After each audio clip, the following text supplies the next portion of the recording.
What's up, y'all? Thanks so much for clicking on the video. My name is Leah, and y'all, we gotta get a little spicy. It's an emergency, okay? So let's get into it.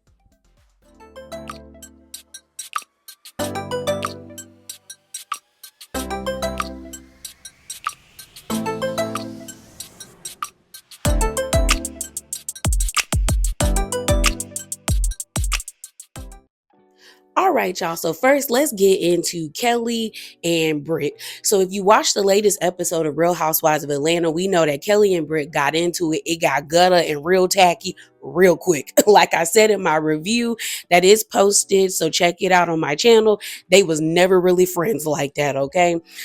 So the low blows started off with Kelli saying, "Let me tell you something, ho. You better talk to your pill popping roommate." And people assumed that she was talking about Brit's husband.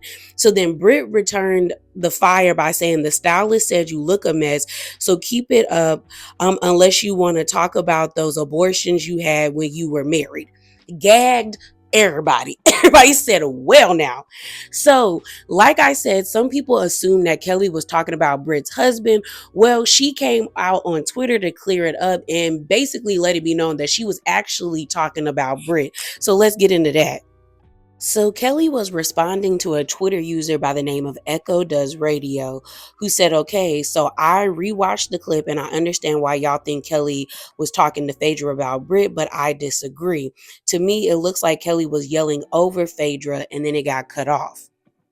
So Kelli responded by saying, "I was speaking to Phaedra about her roommate in Grenada who was Brit Eady. You've been spreading misinformation repeatedly since this episode aired. I hope this clears things up." So basically, Kelli is letting it be known, no, I was talking about Brit, and Brit got it right when she said she calling me a pill popper. So she wasn't talking about her husband. So things kind of was silent after that online. And then clips of an interview that Kelli did with Bryce Sanders resurfaced, and he specifically asked her about that situation between her and Brit on the episode, and this is what she had to say. Transpired and very hurt by the things that were said. You can't bring up abortion stuff. Well, she tried to call me a pill popper. Hey, if you gonna dish it, be sure to take it. That whore-ass bitch. She's a hoe. Is there backstory there? Did she pull this out of nowhere? Let me just always say this. It's my body and my choice. Nothing had transpired with Brit and I where, I had talked to her about abortions. I had her pick me up from an abortion. It wasn't anything that happened between her and I where that was discussed ever out of any moment or time in our friendship. And it's hurtful that she would just blatantly come on national television and tell a lie.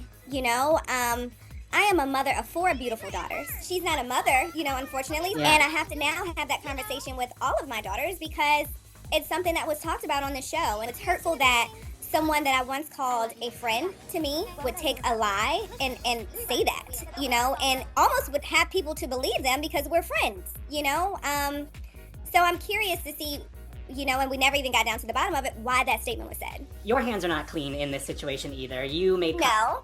You better talk to your motherfucking roommate. You better talk to your roommate. Match point. Why did that come out of your mouth? The statement that I made, unlike hers, was very truthful. And I can back mine up, and clearly she can't. So I think, to be concerned about, whatever, it's the truth. Tell me when you didn't put pills on the table. So I wanted to play that clip for you guys to understand what Brit was responding to. So she saw this clip and hopped into the comments on the Bravo Shade Room and said this. Now, I did show this in my review, but I didn't read it out, so I thought it would be important to read it here. So she said she better keep it on the playground before I provide the receipts on who it was by while she was married. She don't want to go there. Now, I'm going to be honest, when I saw this, I rolled my eyes so hard and I was like, girl, shut up. I think I put in the comments, hush, Brit, you didn't come to the reunion, so this doesn't matter. And that's how I genuinely feel. Like, you didn't come to the reunion, and this might have more weight to it if she would have showed up to the reunion. And it's like, you were a coward. And finding out that that lawsuit that she has, and I'm using air quotes while I do this, is because it's not a law. She hasn't filed it yet. It's a summons. It's pretty much saying that she is going to sue Bravo. And she has, I think, at least 121 days, maybe less than that now since it's been reported, to file it and then get the process started. Because in my latest Spicy Corner video, Giorgio says did a deep dive and he found out there's no judge number, there's no court case number. It was a summons. And I also watched Jamie That's Me's video about it, and she pretty much confirmed what Giorgio says. Giorgio said. So I'm just like, girl, I would respect this type of rebuttal if you went to the reunion. And the fact that everyone thought she was going to the reunion, because I also talked about this in my latest Spicy Corner, that everyone thought Brit was going to be at the reunion. Phaedra even said that Brit got her hair and nails done, and she even picked up her dress. And so she was actually like flabbergasted that she wasn't there. So it's like, you keep it on the playground, girl, because it like, you didn't show up to the actual playground for the fight. You hid in the classroom. So shut up. On top of that, why are you threatening to out this information when, girl, it doesn't matter anymore? She's divorced. And we also know that it seems like that man was putting hands and feet on her, where she even told us she had to sleep in a closet. So what we doing, Brit? You're just, girl, a disappointment and an embarrassment. Because honestly, this last couple of episodes of Brit, I could see her kind of turning the tides, but she got scared. She got scared because she realized that she wasn't the fan favorite and she didn't know how to cope with that. I can respect housewives, even the ones that I don't like, who show up to reunions and they battle it out. And the best example is, I am not the biggest fan of the Teresa Giudice, but I will never forget that reunion where she fought all them women. She was on that reunion stage like, come at me. What else? What you got to say? Like, she sat in that first chair and she showed why she should have been first chair in that reunion. Because all of them girls was on her neck and she stood there 10 toes down and everything that she said.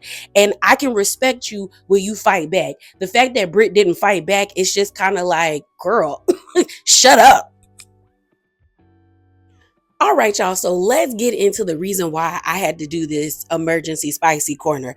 So y'all know that if you watch the Real Housewives of Atlanta, the latest episode, that there was a scene where Kelli threw an event at Williams-Sonoma with Charles, Angela, Phaedra, and Drew being there. Kelli and Charles were in the midst of battling it out, making banana nut foster or frosting, whatever you want to call it. And this guy randomly comes up to Angela being like, I need to have a conversation with you. Angela is like, do I know you? Like, who are you? And he was like, well, no, you don't know me, but I know your husband and my name is Marcus and I need to talk to you about something about your husband. Angela declines because she's like, I'm not about to play into this. We then see Kelli go over to a group of patrons who were at Williams-Sonoma, because we later on find out that the event was open to the public. He then does a toast with Kelli where he's like, cheers if your name is Angela and your husband is cheating on you. Everybody is gagged. Charles acts like he doesn't hear it. Angela makes a face, and then Kelli gets her security, I think he goes by Reggie, to escort the man out.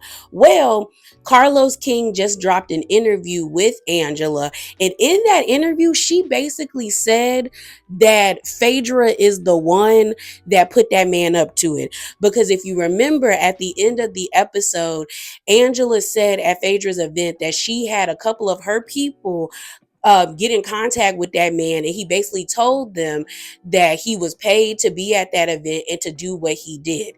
And now Angela is saying that Phaedra is the one that put that man up to it. So let me play that clip. I saw this recent episode that, there's this rumor that Charles is still cheating on you, and that comes out, and you and Phaedra have a back and forth about it. Do you believe Phaedra started this rumor that Charles is still cheating on you? Absolutely, 100%. Yeah. And you know this because Because of the person she used to start the rumor told me it was her. do you believe this person telling the truth?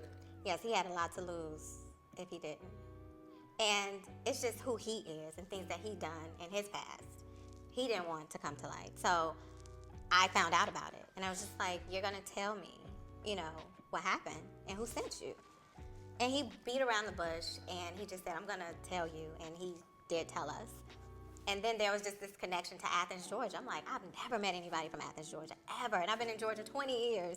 Never, never. And to be in a room with 4 people from Athens at the same time, I was just like, okay. But yeah, he did tell me, and I do 100% believe him.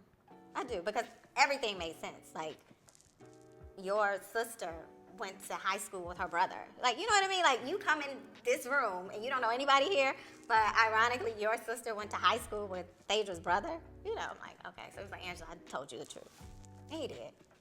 How did you feel about that once that was all discovered? I was disappointed because I was told, get to know Phaedra. She's coming back. Get to know her. And I kind of looked to her for information. Like, tell me how this works. I'm new to reality TV. Tell me the inroads. Tell me the inside out. And, she was a source of information. So for that to happen, I was just like, yeah, it was a breach of trust. And, I didn't appreciate that at all. And it's like, why? The truth is so much better than fiction. Like, why do you have to lie on my husband? Like, let's just talk about the things that we've been through. And when me and Charles took the show, we were like, we're going to talk about everything we've been through. All of it. Because we didn't want to be ambushed with anything. So let's let the world know. And for her to create a lie, it was devious. So the crazy thing is I believe this. I don't even think that's a crazy thing to say because we've seen Phaedra for her works over the years if you've been a watcher of Real Housewives of Atlanta. And I even said this in my review that I could see Phaedra putting somebody up to this because she went and visited Nene's sisters, her half sisters, when she wasn't cool with them and tried to get them on the show. She brought that Johnny dude on the show when her and Candy fell out and he was suing them. Then we have her and Portia with that whole lie. And now something like this, like you can't push things past Phaedra. And plus she always is hiring people. We haven't seen Sheck in a month of Sundays. We saw Sheck, I think, in like a flashback scene. She mentioned him to Portia, and I think we might see him when it comes to like the season finale because he was her date at Angela's gala, but like that's not her man. We know that boy is not her man. like I was just like, yeah, it's giving you hire people. So I wouldn't put this past her, especially with the weird way Phaedra has been moving when it comes to Angela. She's always throwing digs about Angela's appearance, always saying that she's like a school teacher, that she like the oldest person she's ever met. Her obsession with constantly trying to let it be known that she knows Charles Oakley, it just gives that she wanted an issue with Angela. And it's weird that like you had all of this stuff and this fever when you only filmed for 10 days. 10 days, girl. Like that's less than 2 weeks. 2 weeks is 14 days. So I'm just like, I could see Phaedra doing something like this, okay? And I wonder, that's one thing that I am wondering, if this was brought up at the reunion. Because if it was, girl, and Angela came with receipts, I hope Angela checks the piss out of Miss Phaedra. So continuing on with Angela, we got to talk about this guy by the name of Alex Hines, because I talked about him months ago before this season even premiered, because he got on the internet claiming that Angela went on like some homophobic rant. She called him and Marcus the F word at her event that we're going to see on the season finale. And it seems like he is really like excited about this whole entire situation that transpired at Williams-Sonoma with his, I think, ex-boyfriend or his actual like partner or friend, Marcus. So he posted this tweet with a picture of like Drew in the foreground and him and Marcus in the background, and him being visibly like shocked when Marcus does the whole like, if your name is Angela Oakley, like I think it was like, cheers if your name is Angela Oakley and your husband's cheating on you. So this is what he posted, and this is what he said: me being visibly gagged when Marcus dropped this tea we agreed not to share. Hashtag RHOA. So when I saw this tweet, I said, oh, it's definitely giving like y'all came there to start mess. And I don't know if production's in on it. I don't know if it truly is Phaedra doing something like this until receipts are produced. But it's definitely giving that like they are down to be in the mess. Because when I saw this tweet and I recognized Alex's face, I was like, oh, I remember talking about you on my The Drama video. So then I went to his Twitter page and he had a series of tweets where I was just like, oh yeah, it's giving clout chasers. It's definitely giving clout chasers. So let's get into those tweets. So after he posted the whole thing about being visibly gagged by his friend Marcus, he ends up saying hashtag dust makers, hashtag RHOA, love you friend. So you're basically saying that your friend came down there to kick up some dirt. Then I see another tweet where he quote tweets a Twitter user by the name of TBug1230 that says, not Marcus from You, Me, and My Ex, season 2, episode 12, who was wreaking havoc at the sip and see, hashtag RHOA. And then Alex quote tweeted that person by saying, LOL, he will be wreaking more havoc next week. So it's giving that like y'all really came up there just to cause some mess, just to be visible on TV, but not in the best light, which is lame ass behavior if you ask me. Then he kept quote tweeting OMFG reality TV because they posted the sneak peeks for the season finale of Real Housewives of Atlanta. So the first quote tweet, he says, see you at the finale with an exclamation mark. And then the second time he quote tweeted, he says, see you next week with an exclamation mark, hashtag RHOA. So it's giving, he really feel like he is about to make his, TV debut on Real Housewives of Atlanta. So he is geeked for the mess. And then the last series of tweets that I saw from him were these two, where it says, I'm not new to this, I'm true to this. The surveillance footage won't lie, so I suggest you don't either. Hashtag RHOA. Then the tweet above that was like, rule number 1 to being a boss ass bitch, never give away your ace. So here's the thing. I don't think Alex or Marcus are going to get what they think they're going to get out of this. Whether it means like notoriety, fame, a little bit of clout, it's not coming. Because even though Alex has made him and, Marcus's presence known on Twitter, like nobody was really checking for them online. And to top it all off, people found out that Marcus is allegedly, even though I saw it, but I ain't trying to get sued, is a registered offender. Okay. And he on the list. And they are like, people were posting that document online and I saw it with my own eyes. I got a screenshot of it, but I'm not going to post it because we're not going to get caught up over here like that. So I'm like, sir, this was a stupid move. If in fact you are on that list, like, did you really think people was going to root for you? Like, what are we doing? On top of that, I think Alex thinks this is going to be some type of like salacious situation where the people are going to rally behind him. Because like I said, I did talk about this in one of my The Drama video months ago before this season had even aired. And Alex got online saying that, him and Angela got into it. He was talking very poorly about the event. And then he said the lady called him the F word. And now he's saying that there's like surveillance footage. And I don't know if he's talking about like restaurant footage of Charles and the lady being together, or if he's talking about the altercation that happened between him and Angela. Either way, I don't really think anybody is going to be on your side, even if you release it, because of the way that Marcus and you are going about this.